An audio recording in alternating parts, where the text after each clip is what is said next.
내가 조선인이 아님을 증명해야 되는 거예요. 역설적으로 조선인들에게는 조선인이라면 죽어도 돼. 하지만 나는 아니야 로 받아들여질 수밖에 없는 상황인 거죠. 황모가 작가님의 장편 소설 말 없는 자들의 목소리입니다.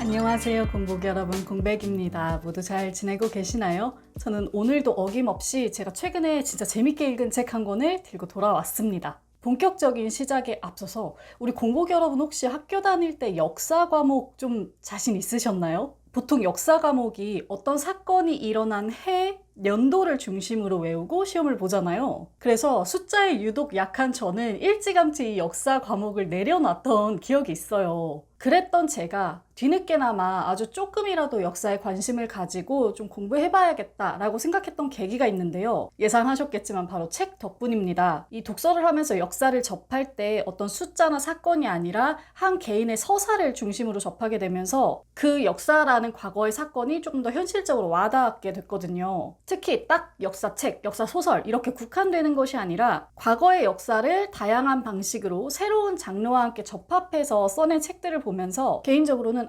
이런 방식으로 과거의 사건에 접근해 보는 것이 나한테 굉장히 많은 도움이 됐다, 나한테 맞는 것 같다 라고 생각을 한 적이 있어요. 자, 오늘 제가 소개해드릴 소설도 이런 소설입니다. 이 소설은요, SF 장르와 역사 장르가 결합해서 만들어진 소설이에요. 어떤 사건을 주제로 하고 있느냐? 관동 대지진, 관동 대학살을 주제로 하고 있습니다. 일단 작가 이름과 책 제목 먼저 소개하고 이야기 이어나가 보도록 하겠습니다. 황모가 작가님의 장편 소설 말 없는 자들의 목소리입니다.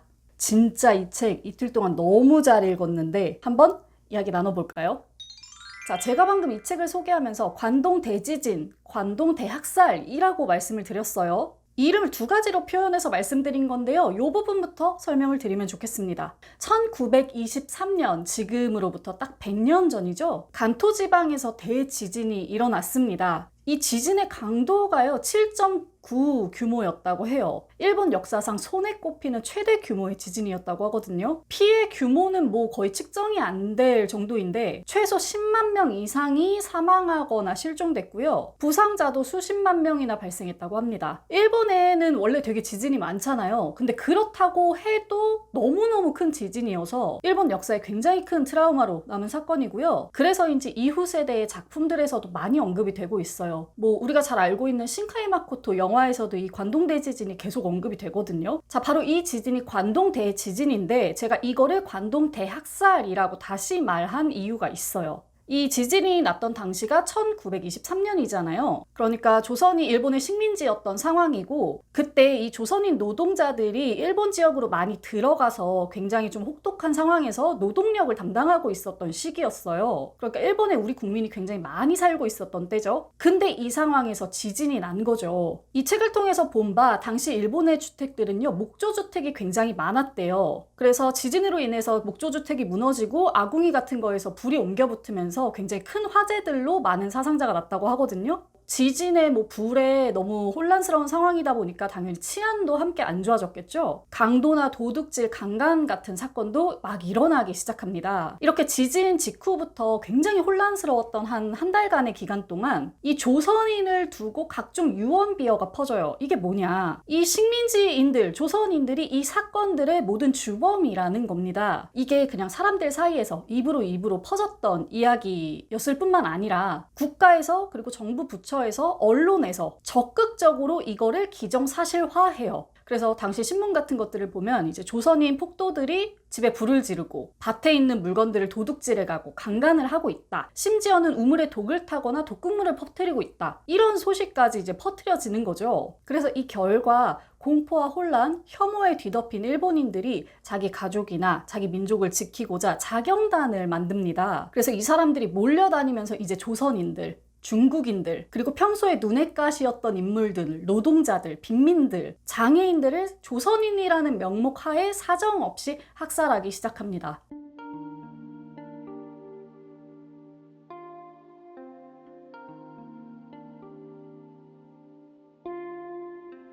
우리가 잘 알고 있지만 이 동양인들 각각의 국가를 외모만으로 완벽하게 구분을 할 수가 없잖아요. 그러니까 아주 주먹구구식으로 조선인 같은 자들은 모두 학살된 거죠. 그리고 국가에서도 이러한 자경단의 활동을요, 그냥 권유하듯이 자연스럽게 두고 봅니다. 이후 언론에서 이 사건을 조사했을 때 발표한 사망자가 6천여 명이라고 하는데 당연히 그보다 훨씬 많은 수였을 거라고 짐작하고 있고요. 2만 명 이상 정도가 희생되지 않았을까 하는 이야기들이 나오고 있습니다. 더 비극적이고 화가 나는 것은 세월이 많이 지나고 난 후에도 이 일본 정부에서 조선인 학살 사건을 은폐하고 조작하기 위해서 엄청난 노력을 기울였다는 겁니다. 보도를 금지하기도 하고요. 학살에 가담한 자경단들을 증거 불충분으로 모두 석방시키기도 하고요. 피해 규모를 축소하거나 증거물들을 없애기도 했죠. 자, 여기까지가 관동 대지진, 관동 대학살에 관련된 이야기였습니다. 이제 다시 책으로 넘어와 볼게요. 황모가 작가님의 말없는 자들의 목소리에는요, 한국인인 민호 그리고 일본인인 다카야가 등장합니다. 이 둘은요, 과거로 타임슬립을 해서 당시 관동 대지진 상황을 제대로 파악해 보려는 시도, 즉 싱크놀로지 채널 프로젝트에 참가한 이들입니다. 그런데 둘의 입장이 약간 달라요. 한국인인 민호 같은 경우는 과거로 돌아가서 관동 대학살의 증거들을 모으고, 그리고 더 나아가서 그 비극적인 과거를 조금이나마 바꿔놓고 싶어하는 인물이에요. 한편 일본인인 다카야는요, 이 관동 대학살을 은폐하려고 했던 극우 단체로부터 장학금을 받는 입장이에요. 그러다 보니까 이 학살 관련된 증거들의 오류들을 찾아내서 사건을 은폐하는 걸 도와줘야 하는 입장인 거죠. 자, 이렇게 다른 입장을 지닌 두 사람이 타임슬립을 해서 관동 대지진이 일어났던 1923년의 여름으로 가게 됩니다. 이곳에 가서 당시 일본인들로부터 노동력을 착취당하고 있던 조선인 달출, 그리고 빈민가를 떠돌면서 행상 일을 하던 불황민 미야와키를 추적하게 돼요. 그러면서 지진이 발생한 날부터 닷새간의 참상을 직접 목격하게 되는 거죠. 또 이 인물들과 대화하고 행동하면서 과거의 사건을 바꿔놓으려는 시도도 하게 되고요.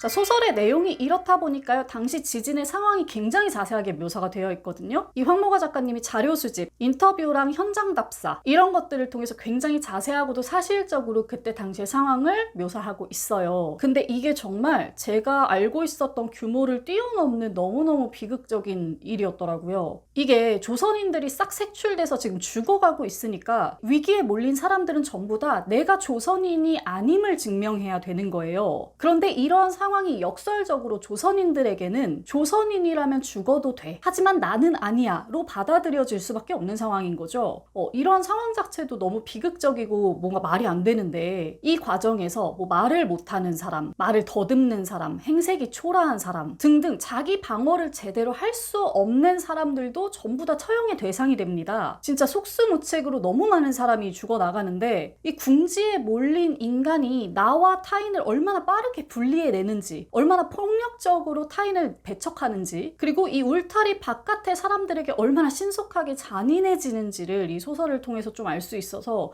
읽는 내내 굉장히 기분이 좀 씁쓸하고 화가 많이 났었어요. 그리고 이 죽어간 사람들의 사연이 또 너무너무 슬프기도 하고요. 그치만 그럼에도 불구하고 한편으로는 이러한 상황에서 더 나은 길을 모색하려는 사람들도 이 소설에는 등장하고 있습니다. 아까 말한 달출이라는 주요 인물도 그래요. 자신이 굉장히 혹독하게 노동력을 착취당하는 입장이고 긴박하게 쫓기고 있는 입장임에도 불구하고 함께 일했던 자신의 동료들을 먼저 챙기죠. 미야와키 역시 이런 사람들을 적극적으로 도와주고 있고요. 이렇게 어려움에 처한 사람들을 도와주고 숨겨주고 살려주고 응원하는 사람들이 이 소설의 속속들이 등장을 하는데, 그러한 사람들이 당겨주는 작은 불씨들이 너무나 고스란히 느껴져서 그 부분도 굉장히 감격스러웠습니다. 여담으로 이 책을 사시면 이렇게 코멘터리 북을 주거든요. 이게 이제 황모가 작가님이 이 관련 사건을 취재하면서 따로 집필하게 된 책자인데, 이 취재 코멘터리 북을 보면 그렇게 조선인들과 어려운 사람들을 도와줬던 분들이 실제로 존재하는 분들이에요. 그리고 이후로도 그 후손들이 관동 대학살의 역사를 제대로 알리기 위해 노력을 하고 있는 중이고요. 그래서 이렇게 역사에서 좋은 길을 찾는 사람, 역사를 제대로 전달하려는 사람,